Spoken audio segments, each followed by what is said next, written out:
Ciao a tutti, benvenuti in questo nuovo video. Allora, oggi voglio recensirvi e voglio parlarvi un pochino di una miniserie di Netflix chiamata Unorthodox.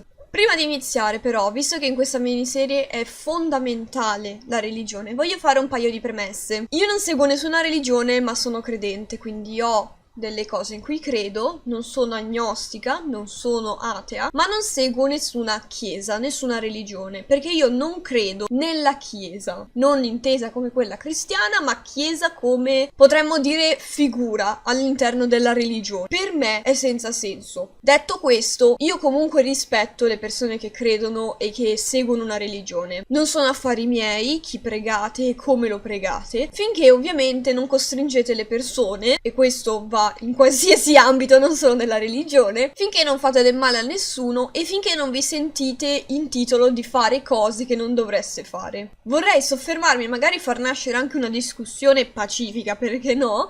Proprio su argomenti in realtà così delicati, se entrambe le parti di una discussione sono rispettose e finché la discussione non nasce per farti cambiare idea, ma per farti capire il mio punto di vista, allora ogni discussione è buona e giusta e ci dovrebbe essere. Quindi io non sono qui per giudicare, ok? Perché non lo faccio mai. Allo stesso tempo non ho peli sulla lingua, non mi vergogno di quello che penso. Detto questo, questa miniserie tratta della storia vera della signora Deborah Feldman.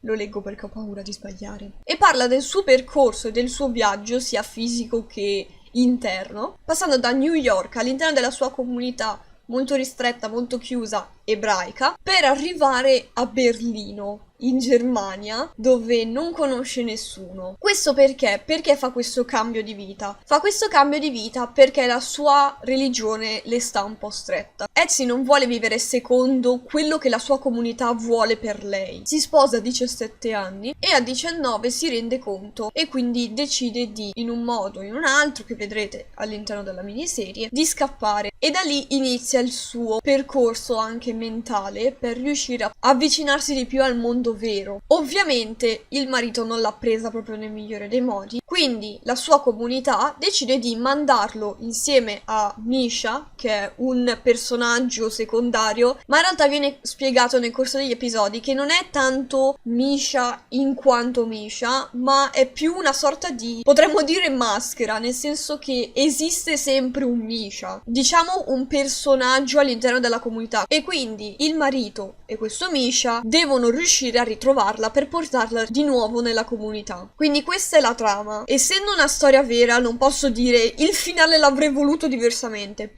però sicuramente è un finale che dal punto di vista cinematografico è molto bello ed è anche piacevole. Personalmente mi è piaciuto molto. Una particolarità all'interno di questa serie è il fatto che sono presenti 3 lingue diverse in lingua originale: inglese, tedesco e Yiddish. Per chi non sapesse che cos'è l'Yiddish, è una lingua tedesca, che quindi nasce dal tedesco, parlata però dagli ebrei, quindi a livello parlato è molto simile al tedesco, mentre a livello scritto, se non mi sbaglio, utilizza gli stessi caratteri dell'ebraico. Ora, io devo ammettere di averlo visto in italiano, semplicemente perché il doppiaggio era buono, quindi volevo captare il più possibile, diciamo. Quando voglio veramente concentrarmi e capire ogni singola parola di quello che viene detto, di solito metto le cose in italiano, altrimenti me le guardo in inglese, mettendomi l'anima in pace che qualche parola qua e là la perdo, lasciando soltanto l'Yiddish non tradotto. Anche se secondo me la traduzione si sarebbe potuta fare un pochino meglio, nel senso che ci sono alcune parti in Yiddish dove alcuni pezzi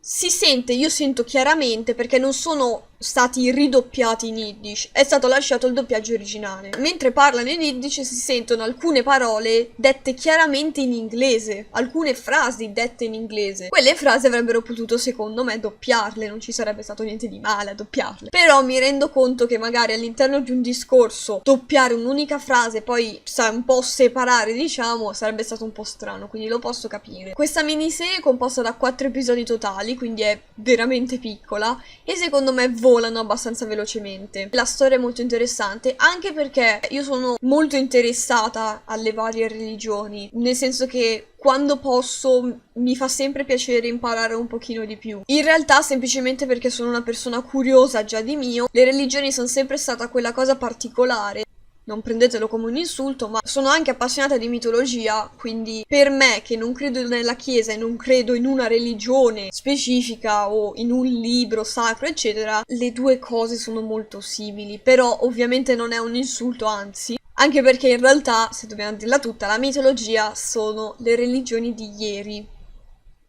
Quindi, in ogni caso, è molto bello vedere momenti di vita nella comunità. Una cosa che non viene molto evidenziata, nonostante sia presente, e ne parla anche la protagonista, è il fatto che in una comunità così piccola le voci girino, tutti sanno tutto. Forse chi vive in una città più grande questa cosa un po' la sente distante, ma io che sono cresciuta e vivo ancora in un paesino di 12.000 anime, dove quelli della mia età li conosco tutti, mi ritrovo molto, anche perché pensandoci nella mia vita io ho sempre saputo i cavoli di tutto il paese senza che mi interessasse, di persone che io neanche conoscevo, neanche sapevo chi fossero. Io non oso immaginare in una comunità in cui invece tutti ti conoscono, quindi secondo me è una bellissima miniserie, ve la consiglio assolutamente, soprattutto se siete uomini. Semplicemente perché, e da qui mi collego al piccolo discorso che vorrei fare, molto spesso all'interno di questo tipo di comunità sono in maggioranza le donne che mettono in dubbio la comunità. E questo perché? Perché in generale nella vita, questo lo vediamo anche all'interno della politica, dell'economia, le persone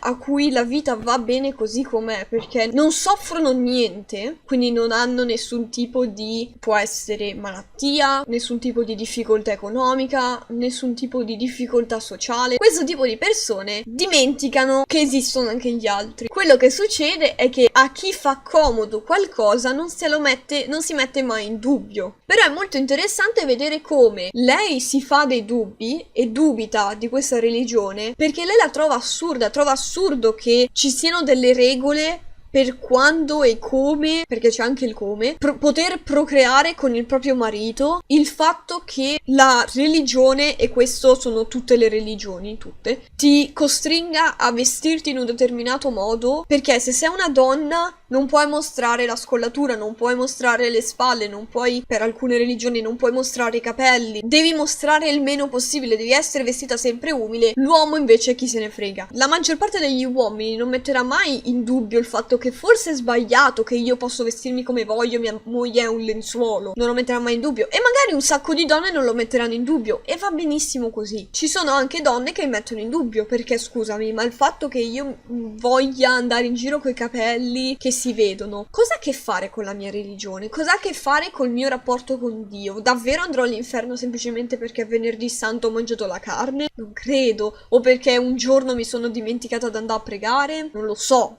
la butto lì. Sono discorsi molto particolari che appunto vanno nell'esoterico, perché ovviamente dipende da quello in cui credi. Comunque, è molto interessante quindi vedere come, mentre essi si fa moltissime domande, ha moltissimi dubbi, mette in dubbio la propria fede, non solo fede religiosa ma anche fede di credere in Dio, che secondo me è fondamentale. Secondo me una persona non si può dire veramente fedele in qualsiasi cosa in cui possa credere se non l'ha mai messa in dubbio. Tu non puoi essere religioso, credere in una cosa se non hai mai messo in dubbio il fatto che quella cosa veramente ci sia. Tutti lo abbiamo fatto e tutti dovremmo farlo, chi prima chi dopo. Seguire le cose solo perché ti vengono dette senza mai metterle in dubbio lo fanno le pecore. Mentre il marito, a cui fa comodo la sua religione, che probabilmente non la metterà neanche mai in dubbio perché la segue soltanto perché deve, invece è proprio bello, rilassato, non gli interessa, non gli interesserà mai, nonostante lui sappia benissimo, perché poi nel corso delle puntate si capisce anche perché lei se n'è andata in quel momento e non prima o non dopo. Secondo me è molto interessante, anche perché fa vedere tutto il lato umano e non che le religioni hanno e come le persone cambino prima e dopo in base a come gli fa comodo in realtà per la propria religione, perché si vede molto il cambiamento del marito di Ezzy prima e dopo il matrimonio, perché prima doveva conquistarla, doveva riuscire a convincerla a sposarlo. Nel momento in cui si sono sposati basta, lui ormai per la sua religione ha fatto quello che doveva, adesso deve soltanto fare le sue cose matrimoniali e basta. Quindi niente, in generale secondo me è una miniserie che può dare un sacco di spunti,